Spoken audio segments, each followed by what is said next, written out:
Havendo captado o favor popular, tentou por influência de alguns tribunos que se lhe dessem mediante um plebiscito o governo do Egito, servindo de ocasião para esta inapropriada solicitação de um mando extraordinário que os habitantes de Alexandria haviam expulsado ao seu rei, amigo e aliado do povo romano, atitude universalmente reprovada.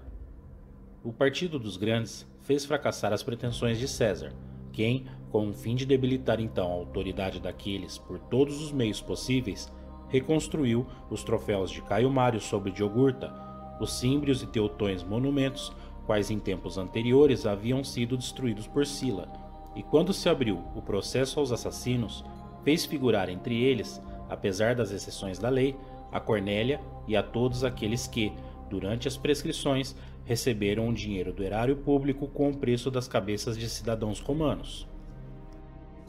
Também encontrou quem acusasse de crime capital a Caio Rabírio, que alguns anos antes havia cooperado mais do que ninguém com o Senado para reprimir as solicitações suscitadas pelo tribuno Lúcio Saturnino e designado por sorte como juiz, com tanta paixão o condenou que nada serviu tanto como esta parcialidade ao réu em sua apelação ao povo.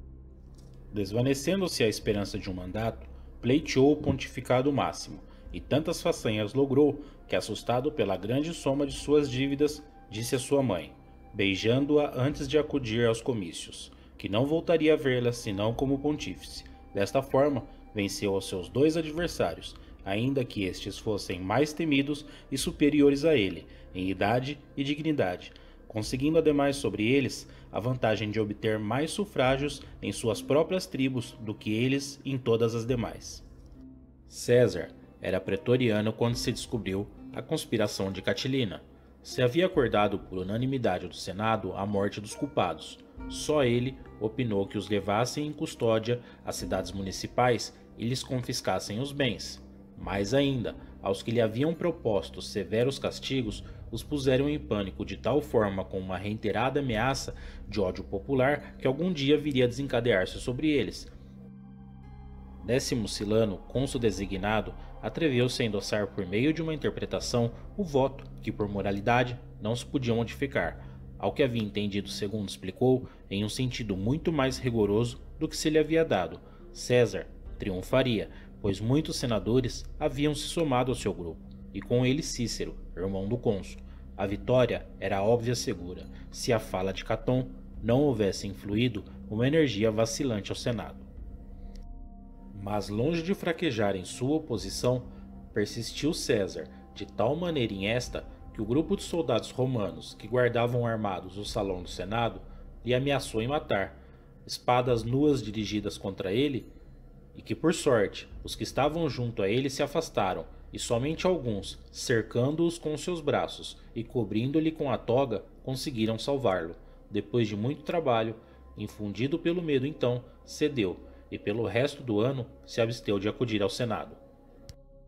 Em seu primeiro dia como pretor, convocou ante ao povo Quinto Cátulo, encarregado da reconstrução do Capitólio, e propôs que se lhe auditasse, mas, observando os patrícios, em vez de acudirem a saudar o novo cônsul, saíram rápido para a Assembleia para dar-lhe tenaz resistência. Considerando esta luta desigual, desistiu da empreitada.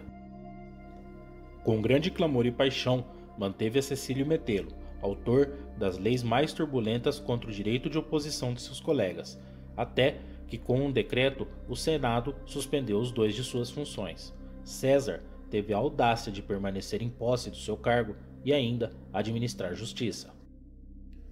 Mas quando soube que se dispuseram a empregar o uso da força e das armas, despediu aos lictores, despojou-se do pretexto e se retirou secretamente à sua casa resignado, de acordo com o costume da época, a permanecer tranquilo.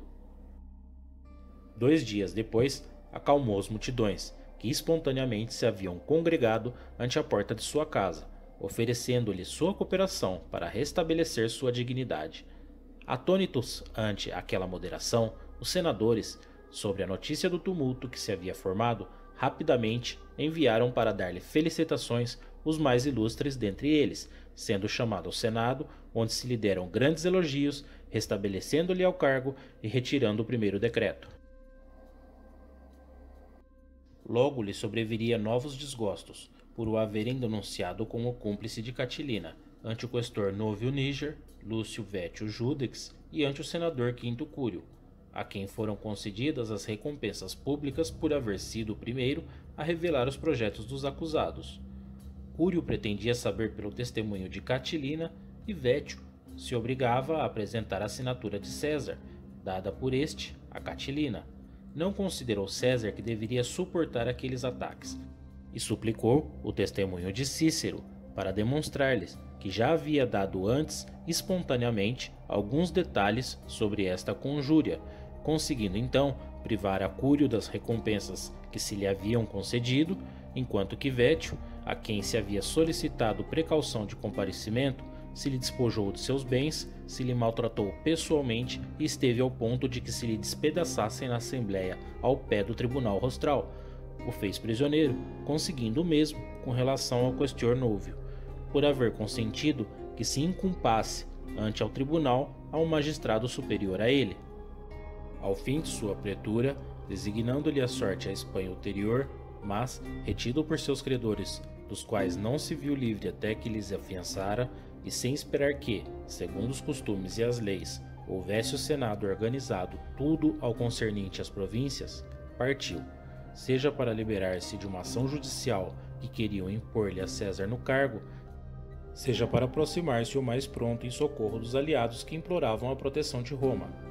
Quando havia pacificado sua província, retornou sem aguardar sucessor, com igual premura, pedindo o triunfo e o consulado juntamente,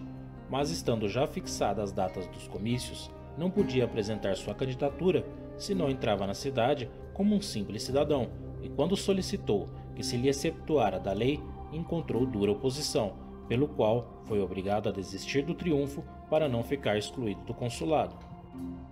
De seus dois competidores ao consulado, Lúcio Lucéio e Marco Bíbulo, se uniu ao primeiro, que gozava de escassa influência, porém que possuía uma considerável fortuna, em condição de que uniria ao seu nome o de César e os seus alcances as centúrias.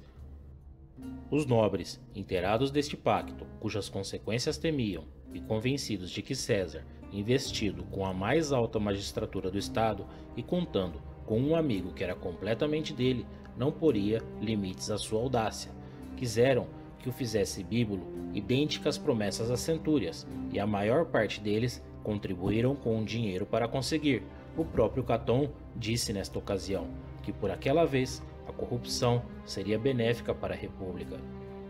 César foi nomeado cônsul com Bíbulo, e os grandes não puderam fazer nada a não ser assignar aos futuros cônsul cargos intranscendentes, como a inspeção de bosques e caminhos. Movido César por esta ofensa, não poupou meio para trazer com ele a Pompeu, irritado então contra os senadores que vacilavam ao aprovar seus atos, pese as suas vitórias sobre o rei Mitridates, reconciliando-se também com o Marco Crasso, que continuava desafetuoso a ele desde as violentas demandas de seu consulado, concertando com eles a uma aliança pela qual não se fizesse nada no estado que desagradasse a qualquer um dos três. O caminho que seguiu a ocupar-se de seu cargo foi lavrar a um diário de todos os atos populares e do Senado, e que se o publicasse. Restabeleceu também o antigo costume de fazer-se preceder por um ungier e seguir-se por lictores, durante os meses em que tivesse as faces a outro cônsul. Promulgou a lei agrária e, não podendo vencer a resistência de Bíbulo, lhe expulsou do fórum a mãos armadas. Ao seguinte dia, este expôs as suas queixas ante ao Senado, mas não encontrou-se ninguém que ousasse falar sobre aquela violência, ou propor algumas dasquelas decididas soluções que, com tanta frequência, se haviam adotado em perigos muito menores. Desesperado com isso, Bíbulo se retirou à sua casa, onde esteve oculto todo o transcurso de seu consulado, não exercendo outra função que por meio de editos. Desde aquele momento, César dirigiu todos os assuntos do Estado por sua única e soberana autoridade, até o ponto de que alguns, antes de assinar suas cartas, as marcavam por bula, não no consulado de César e Bíbulo, senão de Júlio e de César, fazendo assim dois cônsul em um só, separando nome e sobrenome. Se fizeram divulgar também estes versos: Non bibulum quidquam noper, sed Caesare factum est. non bibulo fieri consulti, nil memini.